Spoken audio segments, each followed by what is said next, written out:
Къонаха қом серлон нурду, кирло қома сидойш муржалымю. Къонах шин қом дол деш ханал оу, кирло шин қомана қол деш ямарт қолу.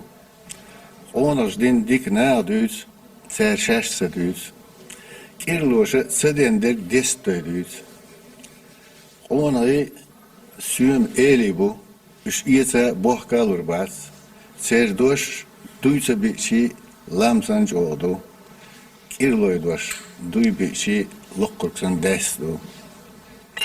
Қонаха kirloya süme leybu üç iyese alır bu, bohka alır bu. Serdek tahsakdu, muhtahkidu, somdolcu akildu, sigagullela herdengi erdengi o. Muhbeç kondersen som karşı çoğduruyor. Къонаха аз дүйшө халгау, наагос дүйшө хуллаху. Кирлой катушо халгау, наагос дүйшө цацбехкызлон шлёгос геннасвет. Къона шин дош антеца дүйорж дечи хылби. Сунга дала нагана ала шин жоттал диди. Кирло шин цедоганте махло юти эхосгу. Даллар дойлой Кирло шин гант дүйхкен. Цәр гил миск нах хайз бойтур болшу, нахи далла хоттур жуп болш бартах.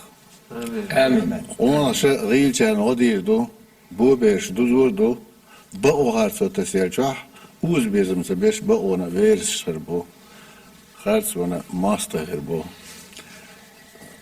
Кирлоша цадориz neer kisnal yordu, va oz gilnan oz duyashah yuturuyor, Цейозу дяхьоч едурю, буберш надо заалач борду.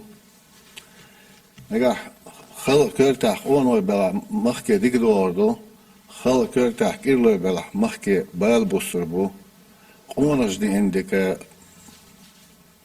хал сдуорду, кирлош бен бала үш боудан бет хал анкоч бесурбу. Истуq etsayol baş olmuş.